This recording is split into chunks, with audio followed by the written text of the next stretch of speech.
Welcome, everyone.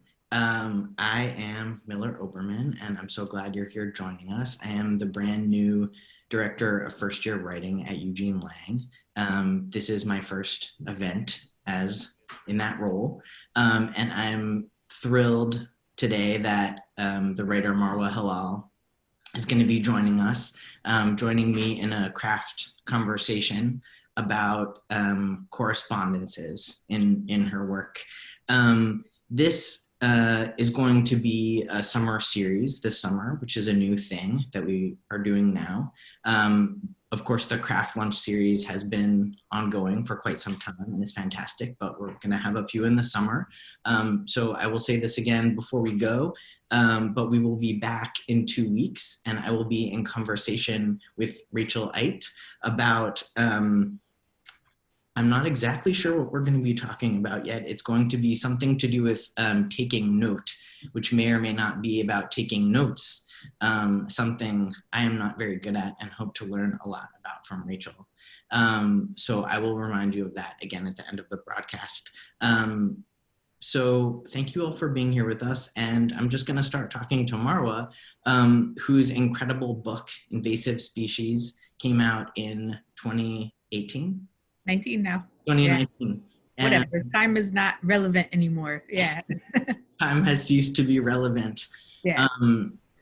It's a beautiful book. And when I saw that this talk was going to be about correspondences, Marwa's book was the first text that I thought of, for a few reasons. Firstly, because the book is in so many ways in conversation with other writers.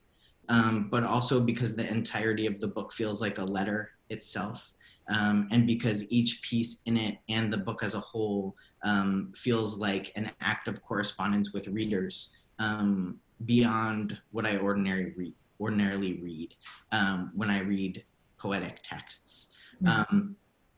It is a book of poems, technically, although I think in some ways it also functions as an essay. I don't know if Marwa will agree with me about that or not. And so as we were talking about what we might do here, one of the things that we talked about was that we would start at the end. And so Marwa's book has an epilogue and an epilogue.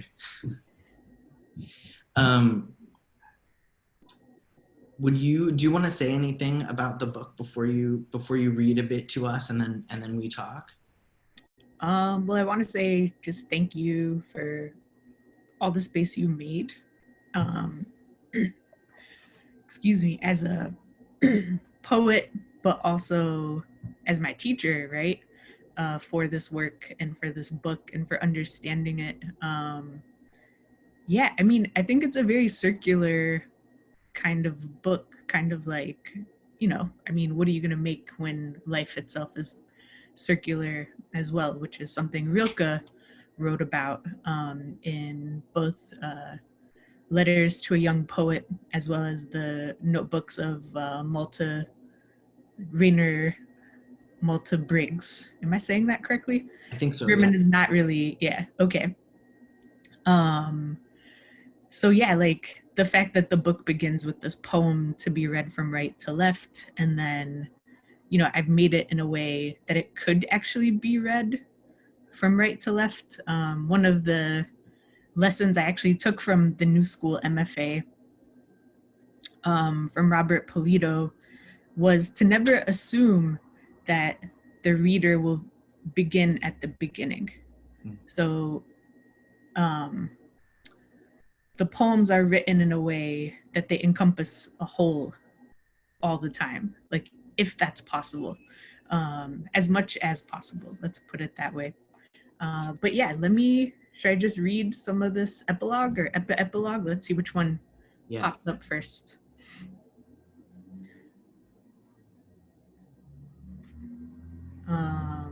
So the epilogue is an actual letter to one of the consular officers. I've forgotten this immigration language, which is a kind of grace. Um, but one of the consular officers that finally granted me a green card to return to this country after uh, a very long journey through the immigration industrial complex.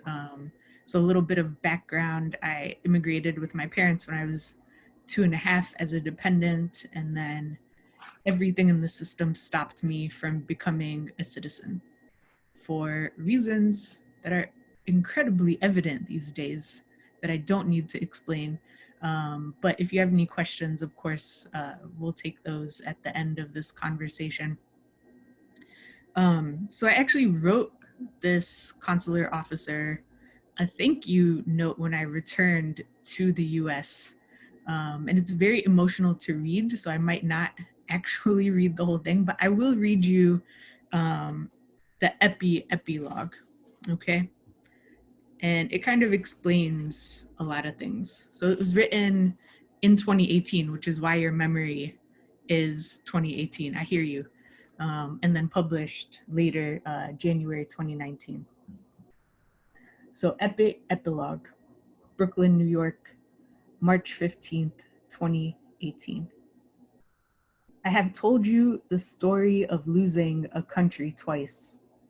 I've told you some secrets, played you my songs, and so we are friends now. Some of you I consider family, and like any good kin, you may have some follow-up questions. You can always tell when someone is holding back or not telling the whole story out of shame, shyness, or that it's just too much. It's just too much. This book is just the beginning of what I have left to unpack. There's some shame, too, and tiredness. Tired of working so hard to prove my worth to a country that has yet to see me and us. Tired of fighting myself on how to tell this story without betraying myself. Every trope is a trap, even the one you write yourself. Though I'm a few weeks away from turning 37 as I write this, sometimes I am still that child asking my parents, when are we going back? I have been missing home my entire life. To say that the immigration system has marked or defined me would be an understatement. And those brief years in Egypt, they were the most formative of my life. I fell in love, the real kind, and I risked or lost that love in my choice to return. It didn't survive the distance. It didn't survive who I asked myself to become in my choice to return. But parts of that love survive in these poems. Both of my grandmothers pass away shortly after I returned. I'm grateful to have had that time with them and to have known their warmth and experienced the light and pure understanding of their eyes. I return because of the green card lottery, or I return because at my heart, most heartbroken, I made a deal with God. If I returned, I would tell this story. I would tell it for myself, for my family, and all the families separated or turned away because of a broken and racist immigration system. Homeland Security's terms, legal or illegal, both end up with many of the same consequences: soul loss, loss of familial ties, and in some cases, loss of native culture and language. Both terms inherently deny the immigrant's humanity. So I made my own term, invasive species. Now that I've told you my story, I can truly begin returning now. There will still be mornings when I wake up and think I am in Egypt, but that's okay, because the America I return to is not the America I left. The America I return to is the one we are making together. So yeah, there are a few things in there that resonate as a letter, right? So it's like a letter to my family, but it's also a letter to loss, to my grandmother's, to more loss. Yeah, but go ahead.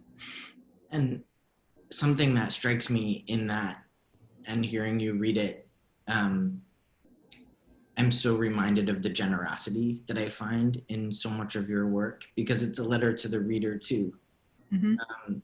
And to read that and to hear someone say, "You've come with me this far, Mm-hmm. you are my kin." There's a responsibility. And I think there's something really interesting in that, in the way that your work continually, I think, pushes what the relationship can be between a writer and a reader. Mm-hmm. And that's a kind of correspondence with the form and craft itself, as Yeah. well as with the human Yeah, reading. absolutely. And I'm glad you said that, because one of my favorite diagrams to share is actually, this kind of triangle of pulling the reader in as a collaborator, right, into the center of what you're creating, right? So you have the form, the title, and the content. This is our formula as poets or writers. And then, like, the question is always like, okay, I have my formula. Now, how do I get the reader right here in the middle with me so that we experience empathy or compassion? Yeah, and I think you do it in so many ways through language. When I think about the course of the book, and the way that individual pieces in that, in what you just read, you use the phrase "green card lottery," which is, of course, like a very prosaic phrase in some ways, but like, or we would think of it as prosy. But there are so many places in the book where the way that you describe the color green has stayed with me. Um, Mm, wow. and and the way that even something like that moves in conversation, from poem to poem, um, which also takes me to your the quote, the Achebe quote that you have at the beginning of the book, um, Yeah, and reminds me of that. Would you read that sure. I quote? mean, he's definitely one of our guides, right? Our Yeah. great guides. Let no one be fooled by the fact that we may write in English, for we intend to do unheard of things with it. Okay, let's do that again. For we intend to do unheard of things with it, right? It's like that extra syllable that's like, oh, I just broke your language. I'm pointing to the heaviness in it, right? The the need for correction, maybe, you know, or intervention. Yes, and the intimacy, I think, of doing We, that. the we of it. Yeah. Yes, yeah, um, yeah. It's interesting too, because I think, I should say, I highly recommend that every human should own a copy of this book. And as I said to Marwa the other day, my copy is stuck, along with so many things that so many of you may also be in this situation. But my copy is stuck in my office in the West Village, and I don't have it, and so I just have it digitally. But in the center of the book, there's a long abecedarian poetic essay, that moves through every letter of the alphabet, and each poem starts with a different letter of the alphabet, moving through the immigration process. And so, in a way, I think of that. So many things. I will try not to throw too much shade here, but I think many people like to begin their book with a quote. um, and I think it's a beautiful thing to do, because as writers, we are always in conversation with other writers who are around us and before us. But I don't always feel that those quotes work their way through the entirety of a book. And in your book, I think of that Achebe quote, almost at every page. You are unpacking every letter of the alphabet, as you go along. Yeah. Thank you for that reading. Um, that's absolutely true. And not to like veer off of that, thread, but the book is really a letter also to my father, who's a biologist, and who gave me this metaphor and so many other metaphors that are used in the book. And I thank you for reminding me also of the color green. Like I wasn't even aware I was doing that. But yeah, all the plant life, right? All the plant life and how that's the thread through the worlds, like my two countries. That's actually what can like restores me and reconnects me. So thanks for seeing that. I'm smiling because as you speak, I'm looking at this plant right next to you. This little one. Yeah, this little one. And I'm thinking, and I know I said this to you when we spoke, but do you think that you would read for us the poem Palm Pressed Sure. Upon Pain? Because that's one that I think really directly addresses family and plants. Absolutely. So this is poem for palm pressed upon pain. I'm in the back seat. My father driving from Mansoura to Cairo, Delta to desert Heliopolis. A path he has traveled years before I was born. The road has changed, but the fields are same. Biblical green, hazy green. When I say, this is the most beautiful tree I have ever seen. And he says, all the trees in Masr are the most beautiful. This is how I learn to see. We planted pines, 4 in a row, for privacy, for property value.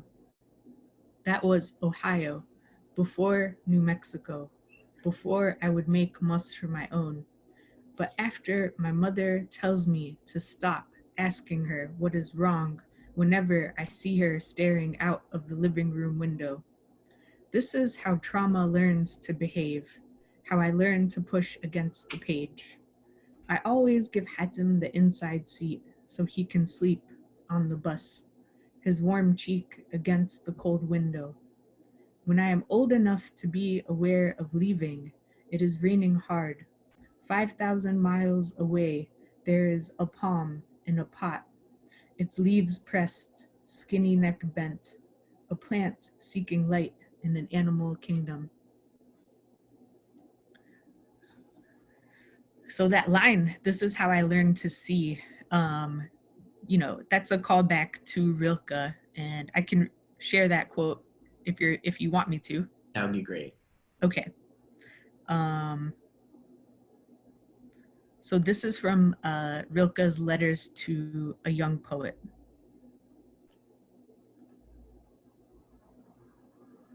I am learning to see. I don't know why it is, but everything enters me more deeply and doesn't stop where it once used to. I have an interior that I never knew of. Everything passes into it now. I don't know what happens there. And also my teacher, Miller Oberman, and who's here, just goofing off, writes, the process of through is ongoing. So from on trans, and like there's a whole thread going through all of these voices, right? And through these voices, right? So um, it's really quite amazing. Go ahead. No, I'm just what you're saying reminds me of, and I don't have the quote properly at all, but when I was an undergraduate, I had as a mentor the great poet Suzanne Gardner, and she had this quote. She had a lot of quotes taped to her door, and when we would go to meet with her, her office was at the very top of the flight of stairs at the top of a building. It had a sort of attic feel. She had all these quotes taped to her door. And whenever you would go to meet with her at your appointed time, she would make you wait. And I realized much later, it would always be a few minutes. You would knock and she would say, just a minute. And she wasn't in there with anyone. She was just, I don't know what she was doing. Maybe she was reading your poem, like that you were about to talk about, and she hadn't read it yet. But maybe Yeah. she was just making you wait to sit there for 3 minutes and pause, Yep. which was brilliant, and really helped me as a young person. And it has a kind of that Rilke quality to it of just slowing down. And she had a Jean Rhys quote on the door that was something about like, literature being a river, and all you were doing was like putting your little bit into this flowing body of water. Wow. So It I was actually wrote my own letter to a young poet, which says this. Do you want me to read that? Just yes. need a minute to pull it up. Hang on. I mean, this is why cell phones are so great, but also 1 second.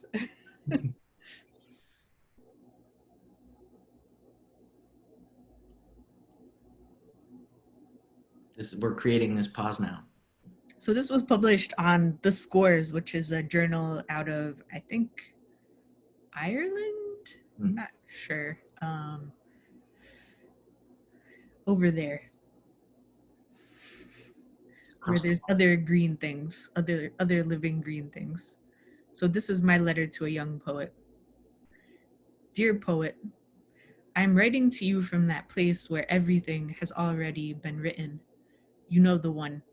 It is the place where all life comes from, and it speaks to you in a voice that moves through you like a river. It is the voice we put our trust in for each day of living.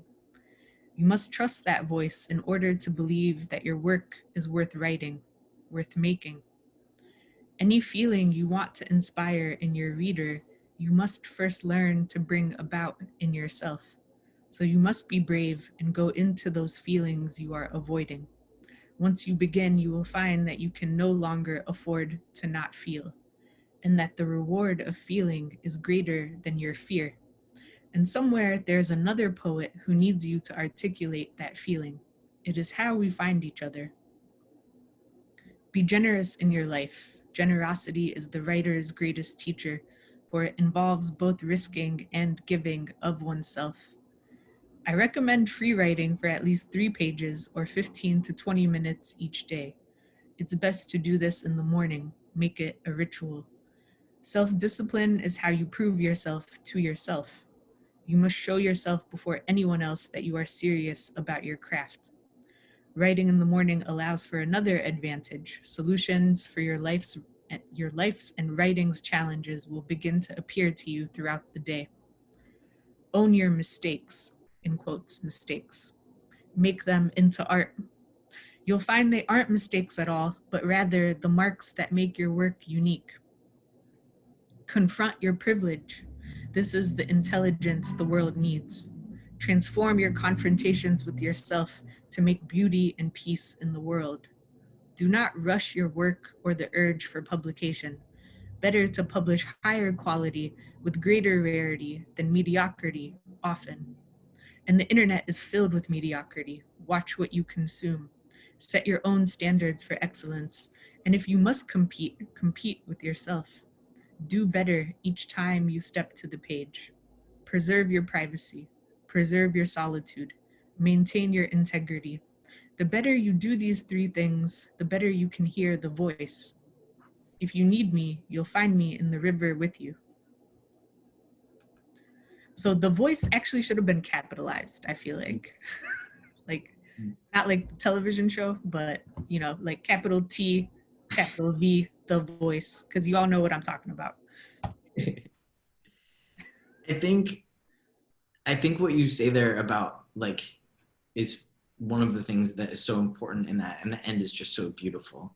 But is the reminder to watch what you take into your mind, watch what you read, and be careful about that. And it's funny that that's not in the book, because I feel like the book is itself this example Thank you.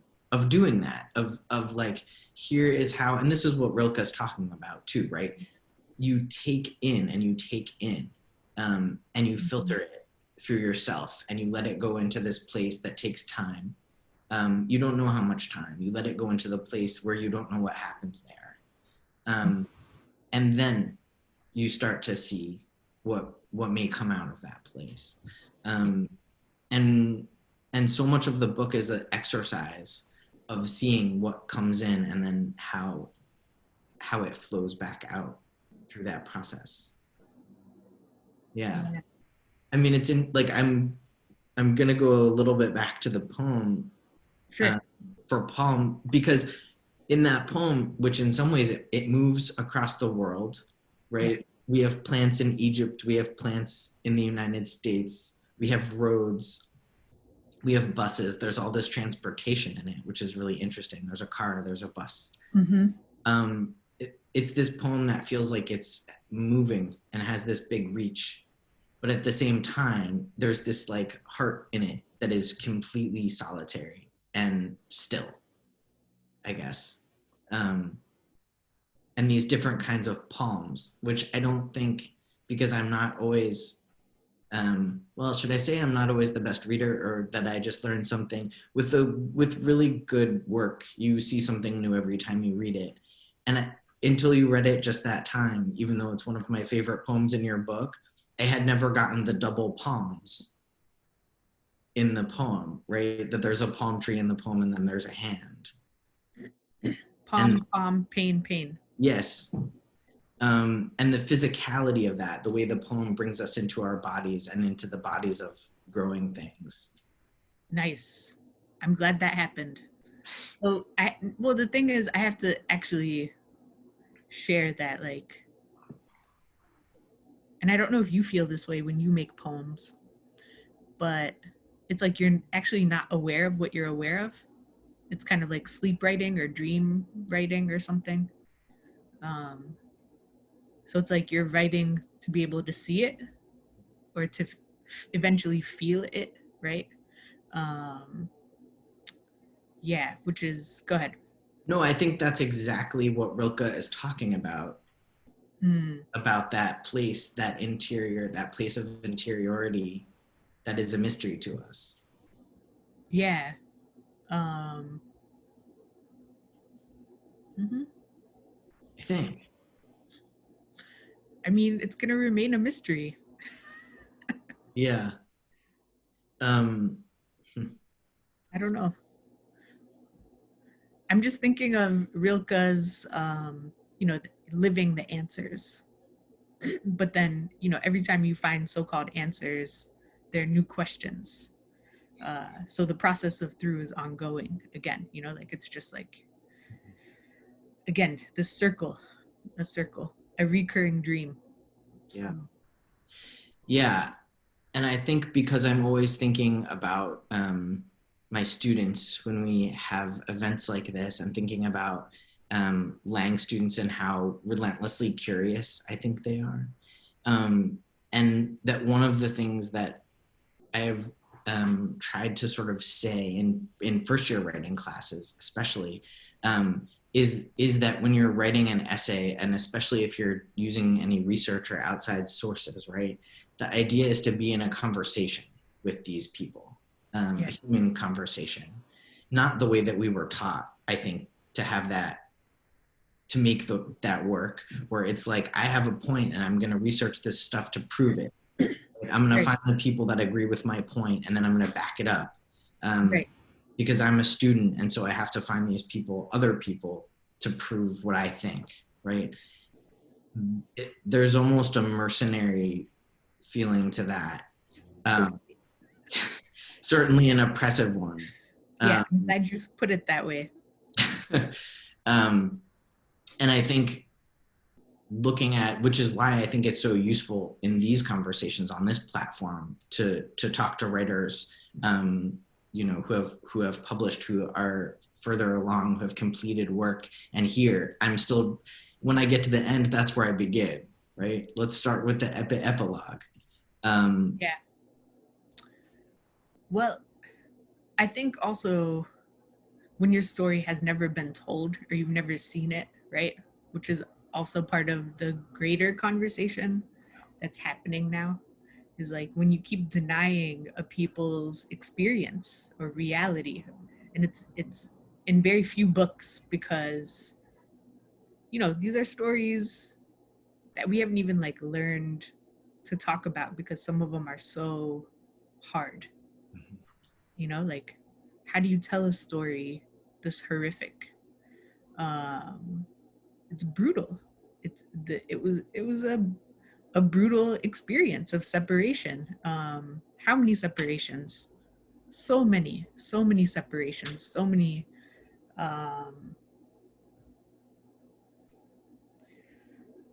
just so many pieces to put back together, if you will, right? And no other writer could tell it. It's not their story, so it's like, getting our students to really go into those mysterious interiors and be like, oh, that's why I relate to that, or that's why I'm drawn to that person, or they have something in them that's kind of like me. And I think that's where, like, you and I have an understanding. You and Rilke have an understanding. Like, there are other poets in this conversation. Baldwin, for sure, in Sonny's Blues, which, if people are interested, we can put out a packet. It's online for free. When he writes of,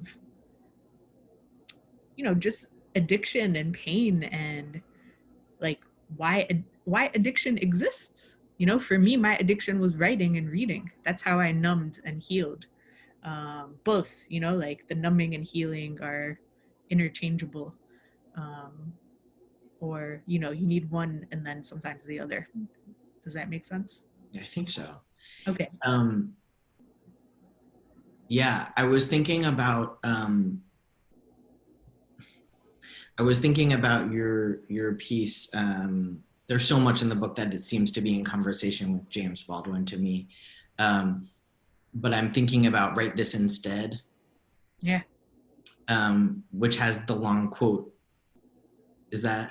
Do you want me to read that? Yeah. Yeah, if you want to.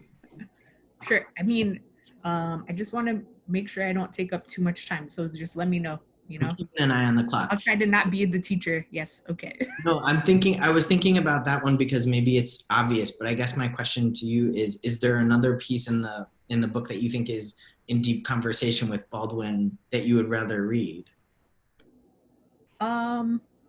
No, I like this one. This is fine. I think I'm just thinking like about how Baldwin also left America.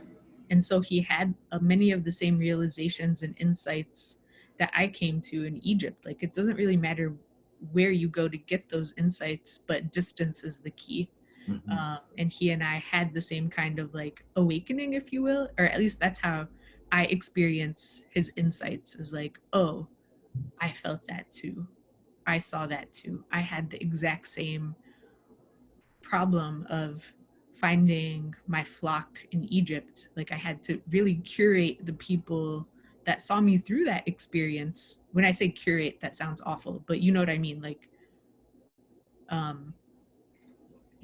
had to find my safe space there, because I felt broken and unsafe, and all of the things, all of the difficult things of belonging and not belonging, and the conflictedness between the two, and now finally synthesizing a sense of belonging through language, right? Okay. So this is Write This Instead, which has this footnote that I read as an epigraph by James Baldwin, which comes from the essay, The American Dream and the American Negro, delivered March 7th, 1965. There's actually also a video of him having this debate with James Buckley at, I think, Cambridge or Oxford, again, over there, in which he states this. It was later published as an essay. Until the moment comes when we, the Americans, are able to accept the fact that my ancestors are both Black and white, that on that continent we are trying to forge a new identity, that we need each other, that I am not a ward of America. I am not an object of missionary charity. I am one of the people who built the country. Until this moment comes, there is scarcely any hope for the American dream. If the people are denied participation in it, by their very presence, they will wreck it. James Baldwin. Write this instead. You are thinking about the last white person you had to cut out of your life. The one who took a picture of Dylan Roof to the hairdresser because she wanted a look with creeper vibes. You wonder if the hairdresser was a person of color and rage fills you. How clearly you see that murderer while the hairdresser, and you do what you always do when this happens in public. You dissociate, switching to the fantasy of having a particular Baldwin quote printed on billions of small cards and dropping them via drone all over this country. You are fantasizing about how you are always fantasizing about this, but the quote is always changing and the location is always changing. Then you are thinking on home and language and how in some ways they have come to mean the same thing. The train arrives, you get a seat. At the next stop, a large white man finds the open space beside you, and you resist the reflex to make yourself small, to make room for him. He shrinks into the allotted negative space and reveals a pack of index cards with your mother tongue scrawled on them. You remember God is a surrealist poet and has a funny way of revealing herself to those who will believe, but you wonder why this campy looking man has such an interest in your language. A slew of predictable acronyms rush to the forefront of your mind: CIA, FBI, NSA. Based on his age, you dismiss the possibility of the Foreign Service exam. You are tempted to ask, why such an interest in Arabic? Then you notice a golden band on his ring finger. Perhaps he is learning it for the love of a woman who loves this language as much as you do. This soul-warm thought is fleeting as he is. He stands directly in front of you as he prepares to exit the train. You scrutinize him. You sense he senses it. You want to make him uncomfortable. You want to know what he's going to do with your language, but you do not ask. You go home and write this instead. So That poem is so smart, and there's so few poems. I don't know. I'm trying to think. Maybe I've ever written one good poem in second person, but I love the grammar. I love that pronoun in it. It's yeah. I very mean, we're not encouraged to use second person, no. We're but not. there are some of us who, because we're outside of our bodies from trauma, that's where we are. Well, it brings me back to your lesson about the triangle, which I've stolen from you and use in class all the time. Steal that. Right. So we have the title, Mm-hmm. the form, and the content. Mm-hmm. And how do they all work together? And unless they all work together, Yeah. And so in that way, the content and the form, that is one way that the content and the form of that poem are working together brilliantly. Thank you. Yeah. I think about, it's another one from your book that I think about just on a pretty daily basis, especially the image of the Baldwin quote coming down from drones. It's the best use I've ever heard of a drone, for one thing. Thank you. Potentially the only good use of a drone. Why hasn't anyone done that as like an art installation project? I'm talking to you all. What's up, New School? Where you at? Yeah. that would be so great. I think it should happen. Let's do it. Happen. I'm sure we can find a budget for that. Yeah, let's do it. Come on, Jerome. So, yes.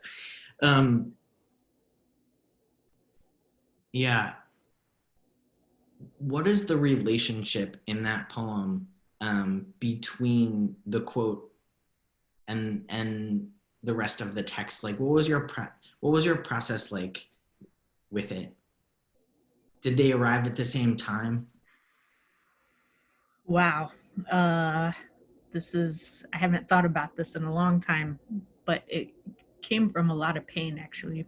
A very close friend of mine, actually, this is a true story. So like, this is the other part of writing stuff like this, is like, you write it and then people are like, did that really happen? Because it's like so awful, traumatic. People don't want to believe it. But this really happened.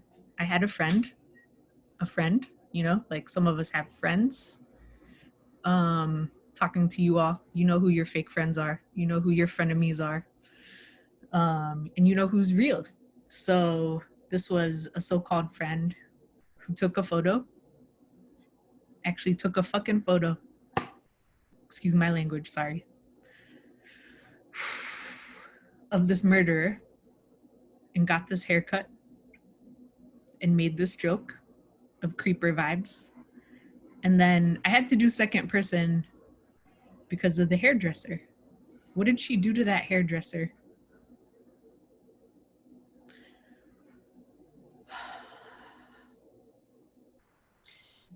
It's almost funny when you read it because it's so outlandish, and then it's so disturbing.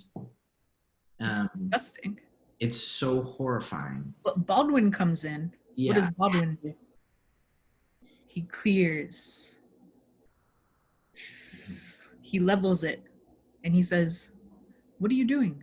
Me and you, we're the same. I built this country. What the fuck are you doing? Again, in my language, my translation, anger translation. You guys remember that? When Obama had an anger translator? So go ahead, Miller. No, I was just gonna say, so like Baldwin kind of swoops in, and the second Baldwin comes in, it makes this person, if we want to call them that, right? It reduces their size in the world, is what it feels like. They get dimmer. And the drone does that too. Yes. So yeah. Yeah. It's so brilliant the way that the quote comes in. And I think because too, and I think this is like something that I hear from white people in and out of the classroom when they hear things like this, they say that can't be, right? That can't be, it's impossible. It's too outside of the frame to believe that this really happened, right? That someone would do something this shitty, right?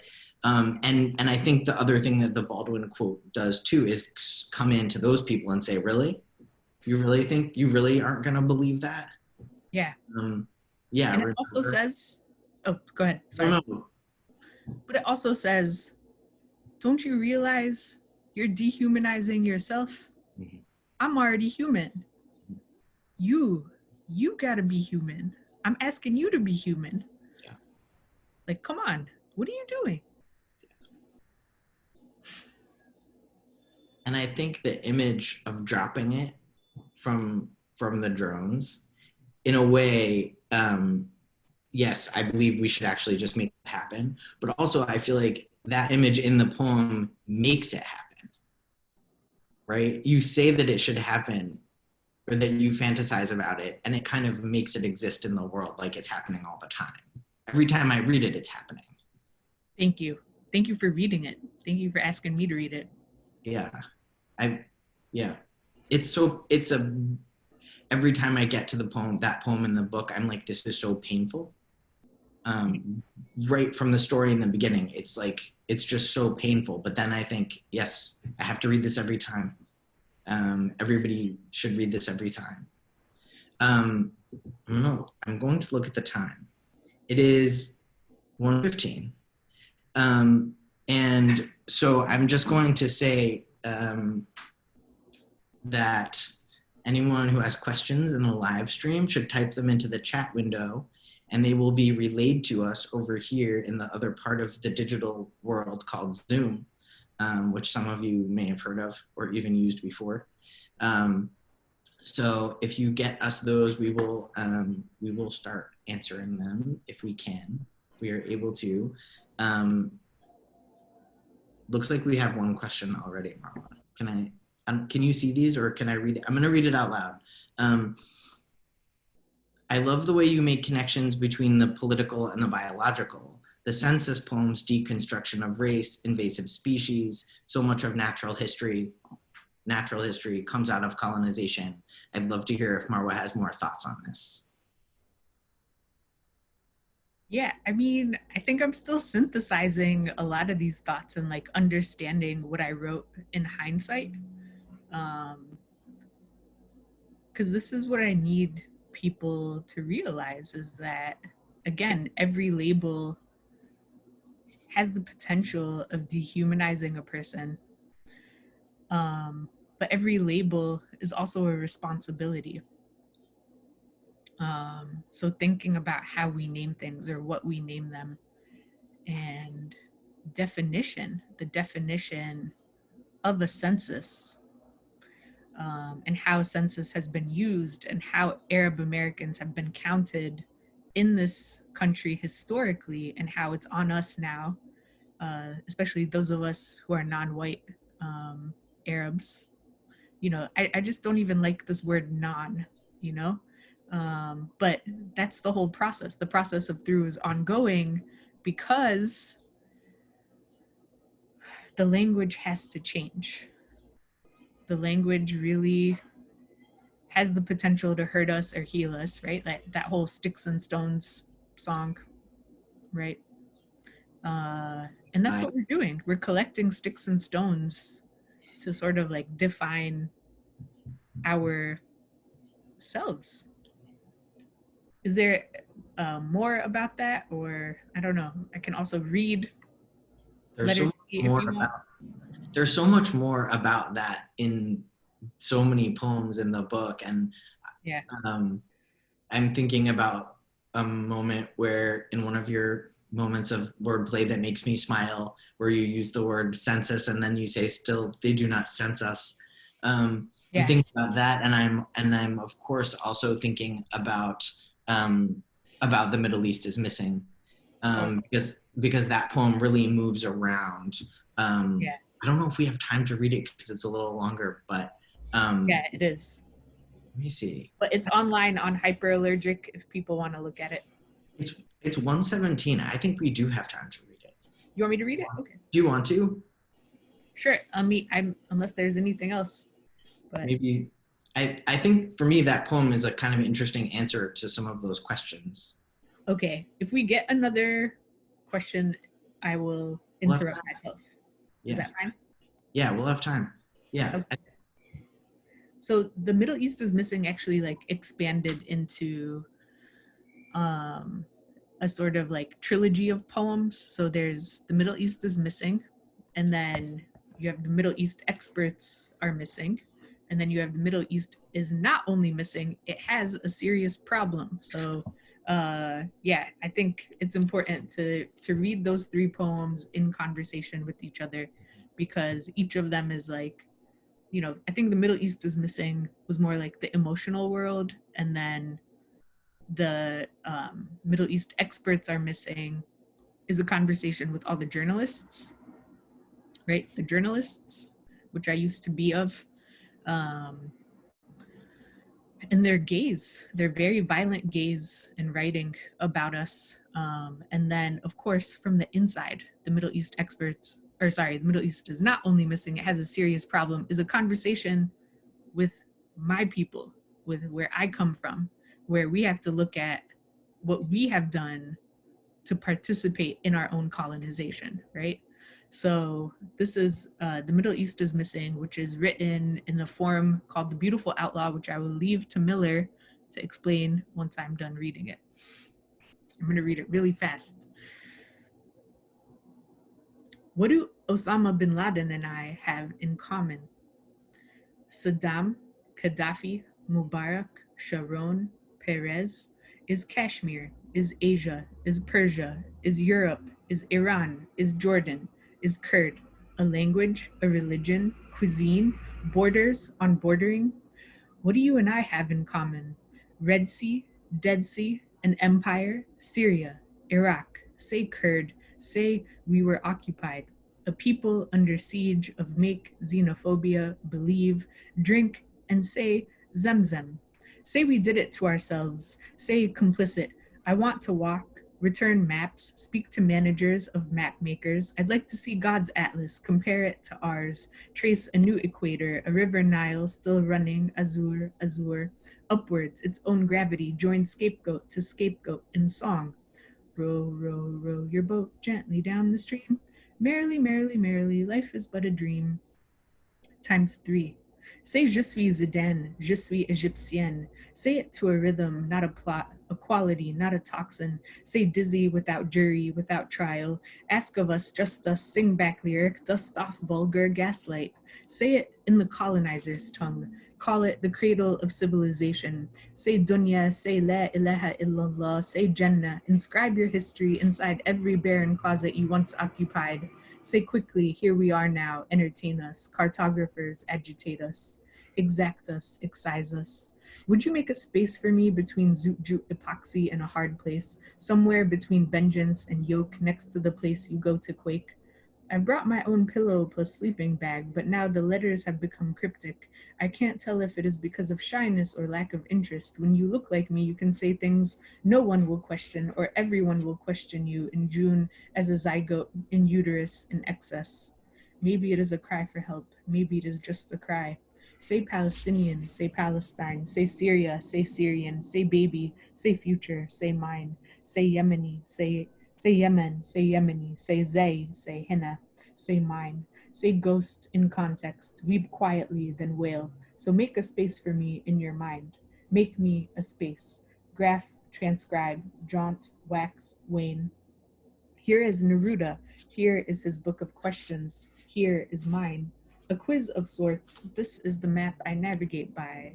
Who you pulling from bricks? A baby, an arm, books, a ball. Whose is it, you ask, coaxing at gallons of quicksand, absorbing and buying for joy for protozoa. Pray static, pray draw, pray Zoroastrian, pray Xanax, pray quickly. Borrow what you will from God, from vagrancy, from vacancy. Before I left, I wrote, where you from, where you from, where you from, inside every empty closet of the homes I once occupied. Don't forget where you're from. Don't squint. Zoom in, stow the box, lock the key, jump on. We made a new map from breath, from zone to zone. We moved, traveled, walked, journeyed. There are many who experience what we haven't, quote, benefited from being, unquote. Maybe a cry for help, maybe just a cry. Maybe a memory quivering of a juvenile kingdom's lie. Maybe was a zealous royal who unleashed sand and sphinx, making borders die in yellow, blue, green, and red, orange, and cream lines. Thanks, Miller. Thank you for reading that. It's an astonishing poem. Thanks. To me. And it's a poem that I learn from every time I read it or hear it. The way that the poem itself makes a map is so interesting, and it keeps making that map every time. It's like it's this ongoing redistricting of the mind and the world. Yeah. And language. Yeah. Well, it's like a highlighter, right? It's doing the same thing that I'm asking the man in the Write This Instead poem on the subway. I need you actually to fit into this space, right? Just like I need you to acknowledge what you're erasing, me, this entire region that you're killing. Genocide is happening in this region. And we're all part of it. No one's innocent. Yeah, and I think that's why the end works so well, the way that it goes to the color. The colors of maps and the drawing of the lines, that physicality, I think, works so well to what you're talking about.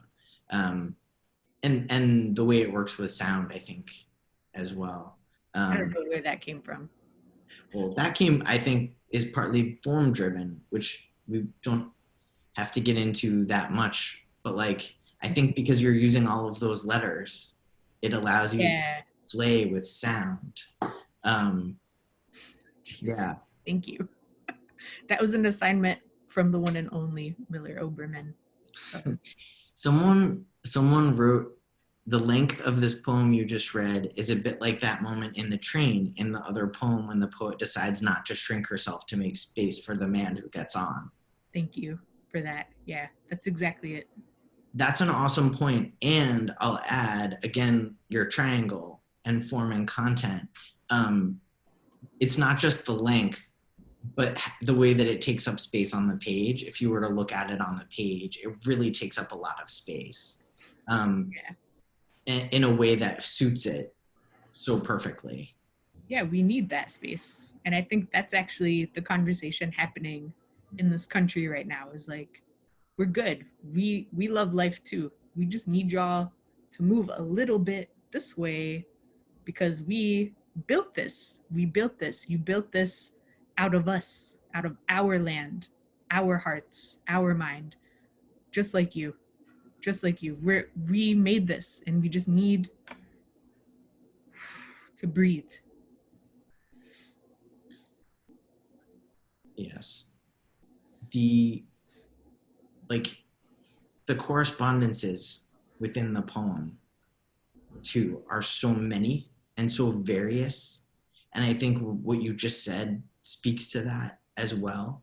It's like you go so quickly between asking to speak to the managers of map makers, which just like cracks me up in a way. Like, I want to see your manager. I love the idea of looking at an atlas. Manager. Yeah. God. Who's your manager? But then like all of the different names that you name, moving between English and Arabic and French for a moment. And even, you get into that brief Nirvana rhythm, which I don't know if people younger than us would notice as quickly as people from the 90s would notice. Everybody knows Teen Spirit. Yeah, I mean, like, it's the way that you're moving between all of these reference points in the poem, I think speaks to what you just said about like, give us this space, right? Yeah. You and you and you and you and you, in every time period, in every place, in every genre, in pop music, in trains. And on trans. That's a true thing. It is 1:28. Last call for any questions. We'll see if any. I know there's a delay, which we spoke in great detail about before we began. There's a short delay between us and the live stream. So I'm just gonna thank you, Marwa, Thank you. for this conversation and for being here and for sharing your work with us and for talking with me about it. Again, will you hold up your book? Sure. It's been my pleasure. Thank you everyone for joining. This is the book. There's an explanation for the cover in the back for those of you who like to find the answers in the back. There's a lot of answers in the back. Yeah. So yeah, Marwa's book is Invasive Species, and if you were interested in any of this, there's more there. There's more where that came from. And so yeah, I just thank you. I thank you so much for being with us. And I want to remind folks that here in the virtual space of Eugene Lang, first year writing, we are going to be doing this again in 2 weeks. I was just going to use another reference that is too old. I was going to say same bat time, same bat channel, like a cartoon that I was not allowed to watch as a child. So yeah, we will be back in 2 weeks. And I'm so grateful to you all for spending your lunch with us. Hopefully people ate. We did not eat because we were too busy talking, so that's normal. Yeah, and so I hope to see you all in 2 weeks. I'll be here with Rachel Eit, and we will be talking about taking note and taking notes, I think, probably, because we're nerds like that. So yeah, thank you so much. Thank you.